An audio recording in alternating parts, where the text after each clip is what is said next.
Every year, the Nebraska Association of County Officials hosts a maintenance exchange workshop, a forum dedicated to the discussion of proper stewardship of historic government sites. The previous conferences in 2020 and 2021 emphasized the importance of creating a designated plan for disaster prevention, preparedness, and recovery. Our first presentation will be delivered by Lucas Bedke, the maintenance director for a courthouse in Marshalltown, Iowa. This courthouse was impacted by a devastating EF-3 tornado in July of 2018. Mr. Bedke was tasked with reviewing and implementing the courthouse's insurance coverage to preserve its historic features while also making necessary upgrades to the structure. Inspired by Mr. Bedke's resilience, I, former Cass County Commissioner Jim Peterson, will guide you through the key factors to be aware of when reviewing your insurance policy. Disaster mitigation. There are a lot of companies out there that specialize in, I will come in and I will fix your building. There's probably 20 of them nationwide, and a lot of them have quick response times. You don't have to pick the first one that comes along. Hindsight, would I have picked our general contractor? Probably not. There are 4 others out there that are probably better. I don't have a situation with them, but don't just trust that the guy coming up to you saying, I'm gonna do everything for you and make it great, is the guy for you. References, I know we're heat of the moment, but remember, in any project, you are the client, and you are the end user, and they work for you. You know, so if you say, the first guy comes along and says, I'm gonna dry your building out, and it's gonna be great, and you're not gonna have to worry about it. Awesome. You're not stuck with that guy. You can tell him to take a hike and bring in your local guy, your local general contractor that you normally work with, and we can maybe have a better conversation at that point, or a better situation for you personally.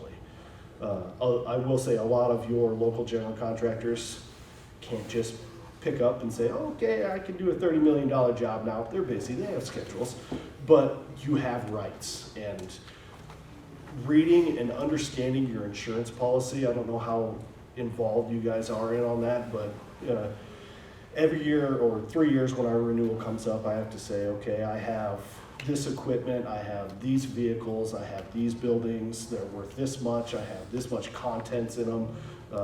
So there are different coverages for your buildings and your contents and vehicles, but knowing what your rights and responsibilities are in those contracts are important. There's nothing in my insurance policy that says I have to get multiple quotes for a job. Nothing. My insurance adjuster comes to me and says, I need you to get 4 quotes on this, and I need it broke out like this and this and this. And I'll say, I'll get 1 quote, and if you want more, you go get it. Because that's your time. And before a disaster hit, you were busy. And now you have this entire project on your plate to say, oh, well, I was busy before, but now I have a $30 million job that I'm doing. And it's a lot. And sometimes I wonder how I've made it through. But to be honest with you, having some sort of plan and team in place, I'm telling you, I could not have done this without that woman in the other room. I don't know how I could stress any more to say having a plan and being prepared is absolutely pivotal. And even if it's just something you look at once a year, like, okay, fire hits, I call Jim and, you know, we move this stuff out of this area, or I have a place to relocate. The number one issue that we have had through this entire process is code upgrades. So in our insurance policy, we have code upgrade coverage. When we talk about code, we're talking about International Building Code. I don't know if you have building officials that enforce that, but your cities, your counties should have, if you're large enough, a standard for this is the code that we enforce. And I have a 134-year-old building. It's not up to code, guys, but I have this coverage. So one of the main things that we have as a problem in our courthouse is I have tons of bathrooms, but they're private. They're in offices. I don't have enough bathrooms for the public in my courthouse. So when my architect comes through and says, hey, we need to do this to bring up the code, you go to your code official and he says, yes, you have to do that. Now it is your insurance's responsibility to pay for that. And that is leverage that, in my opinion, you should absolutely lean on, because you can get a lot of things done to your building that weren't necessarily affected by whatever event you had: fire, flood, tornado, wind. The bathrooms that we have to put into our area aren't going in an area that was disturbed by the tornado, but the insurance company still has to pay for it because it is required by my building official, and the code says I have to have it. And that is absolutely an amazing coverage that you should leverage. So there are insurance proceeds, if you know your rights and you know your coverage, that you can get upgrades to your building and you don't have to pay for it. So that's if there's one thing that I wanted you guys to really take away from is that code coverage. We use the tornado event and insurance proceeds as a boosting point to say, my building hasn't been renovated since 1976. What can I do? What funds do I have? How can I reorganize? So I have a county attorney that is a third of a floor, and they're packed in there like sardines, and my county attorney can't keep professional attorneys. Their turnover rate's high, and one of the things they said, well, I work in a fucking dump. I'm sorry, they have some of the nicest offices in the courthouse, but nobody wants to work in an 8x8 box with no windows, especially if you're a professional attorney who went to law school. You know, that's not the world that they want to live in. So my initial thing is, I went to our county attorney, what do you need? I need more space. I know that. What do you need? You know, how many people do you have? What's your projected hire rates for the next 10 years? What's your support staff need? They went from a third of a floor to 3/4 of a floor. So I took them from the first floor, gave them 3/4 of the second floor. We built upon everything. There is one office in the courthouse that is staying in the same location, and that's our IT office, because they're tethered to a server room that's already in place and it didn't need to move. So when we say it's going to be 3 years, it's not because insurance took that long. It's because if I'd have just put it back the way it was, I'd have been done. I'd been done a year ago. No problems. Forget about it. Just do bare minimum.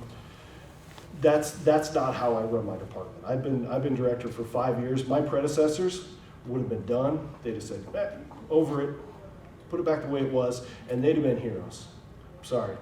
That's not the right way of going about it. That's not doing justice to your building or your constituents. We took our motor vehicle department, where everybody gets their license plates, put them on the first floor, front and center, first thing when you walk in. That's what 90% of our customers come to do. And they're on the second floor, back in the corner, tiny little space, like, nope, front and center, bam. This is why, one of the main reasons that our project has taken so long. Because now I have an architect that has to draw the building and figure out initial scope, and now I'm paying them on top of that to say, oh, hey, let's completely remodel it. But you also can't do that without money or supervisors being on board. Documentation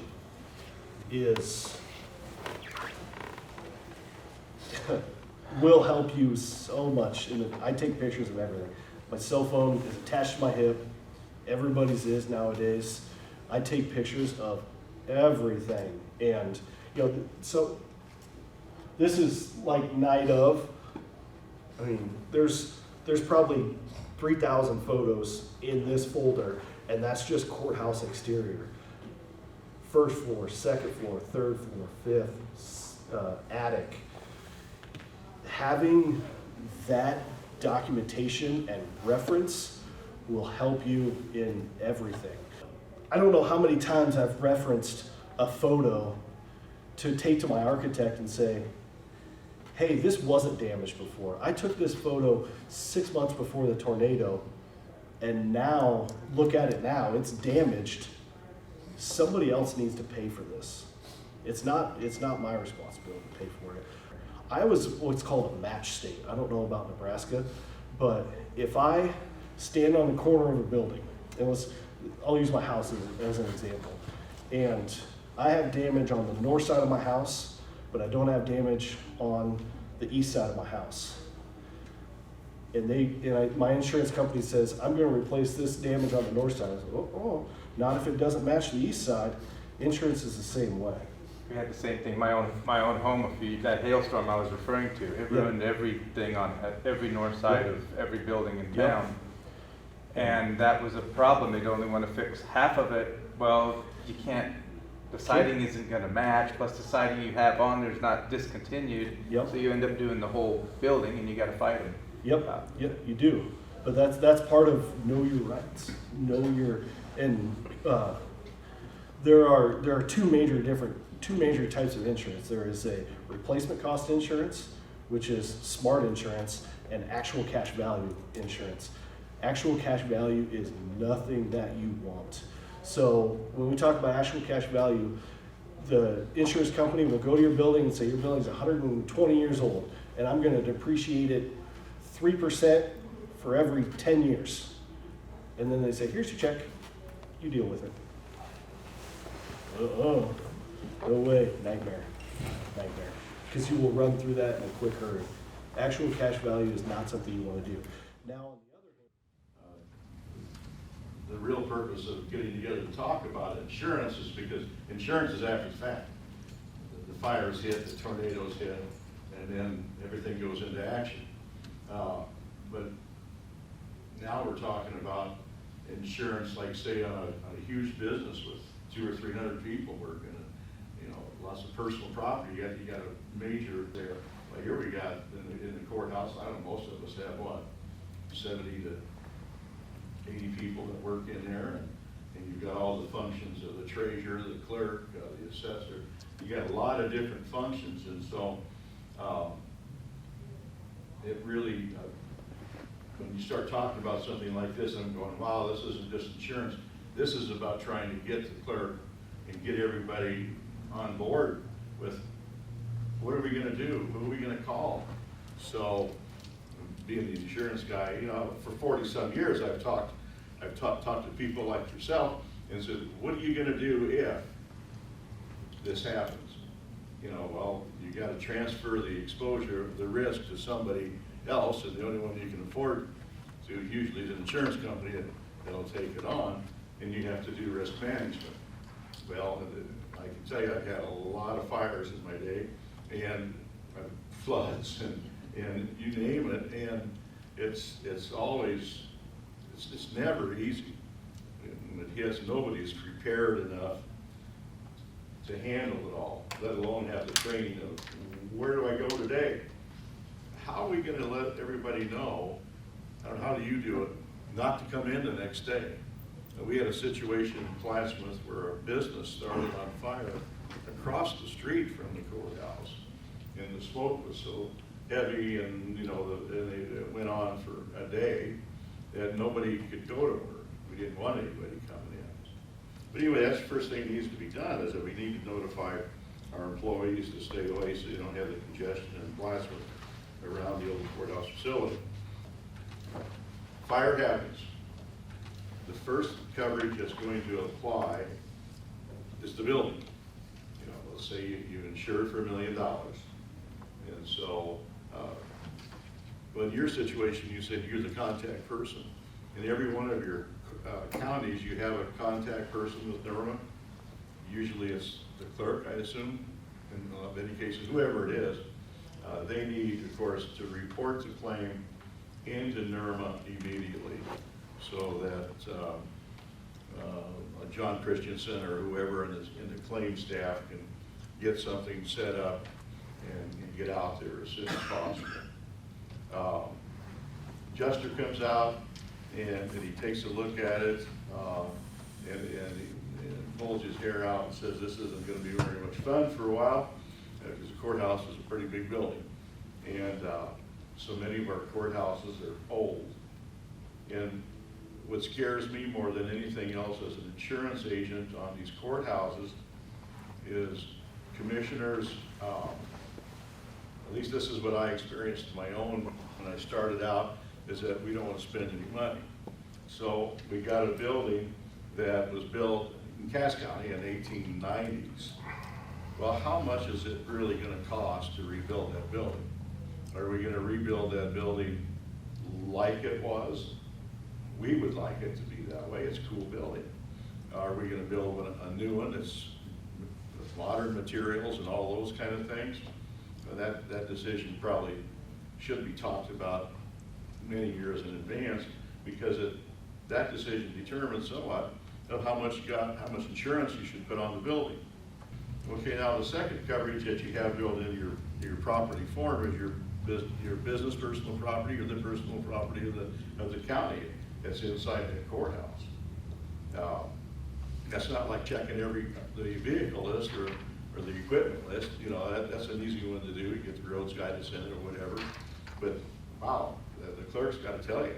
Somebody has to come up and say, what do we got in there for hardware, for computer hardware and all that kind of stuff. And we got to make sure we have enough coverage on business personal property. That's not an automatic coverage. On your homeowner's policy, you you have X amount of insurance on your house, and many companies automatically give you 70% on your personal property. So, man, that really does a good job. It takes care of us in our homeowner situation. So you got to do that. F, on that first page here, debris removal. And that's automatic coverage under the policy. And why would I bring that up? You know, we have a fire, you know you're going to have to haul it away. Well, there's in many of your policies, there's a limitation built into it on how much is going to be allowed for debris removal. And you just want to make sure, here again on that building insurance, that you have enough coverage there to also have enough coverage to pay for this, hauling the old building away. I've experienced fires in the past where they didn't have enough insurance. And you cannot, at the time of the sale, believe me, as a salesman, you cannot stress it enough or be tough enough to convince people to spend more money. Well, the real truth of the matter is, how often do they happen? Well, hell, I haven't had a fire in this town in 100 years. So, you know, so it's hard. But at least I bring it up and say, listen, look your policy over, look at the whole situation. A courthouse? That's a lot of hauling. Hauling debris, it's not anymore that, well, we're just gonna haul it to the No. dump. You have to spread it out. You have to have different piles. Lumber can go in this, masonry can go in this kind of composite goes here, this kind of composite. And it has to be hauled separately to separate locations. And some of it, if it's considered a hazardous material, it gets hauled a long ways and it's a lot of money. Yeah, and they go as far as Denver. So, Out here. having that in your insurance save you a lot of headaches. Yeah. The first thing that's going to happen when I sell a policy to a business, and I talk about business income, I'm talking about the loss of profits in continuing business expense, including payroll. Because a business restaurant doesn't want to lose employees. They want to keep them. It's too hard to find people. So that coverage is included. In a county, we don't have that same exposure. So the measurement of the loss, as it says, is recoverable business income loss is the actual loss sustained. Doesn't have a dollar amount. It's actual loss sustained by the pool member or the following during the period of liability, and that is defined as gross earnings, including payroll. I won't go into the rest of the paragraph because that really tells you what they're gonna be doing. Our payrolls are gonna be part of the policy, part of the coverage. Income, what do we have for income? Fees from the treasurer's office, motor vehicle department. What else can you think of? Marriage licenses. It's incidental. The main thing is the payroll. Below that in B, and this is the one that they're gonna pay out a considerable amount of money. It's called extra expense. We're in the courthouse. We got the clerks got their space, the treasurers got their space. They lost it, it's destroyed. Nobody's just gonna give you a place to put it. They're gonna charge us, you're gonna charge rent, all the other things that go along with it. So the county is going to experience extra expense for renting that property caused by a covered loss. The fire is a covered loss, county has to go out and rent someplace, the county will be reimbursed. And this policy does not have a limitation built into it. But you need to work as a team and try to get those coverages right. The first thing that I think is the most important is make sure you have enough insurance on those buildings. Make sure it's high enough. Don't be penny conscious and then sit back at the time of the loss and say, I haven't got enough.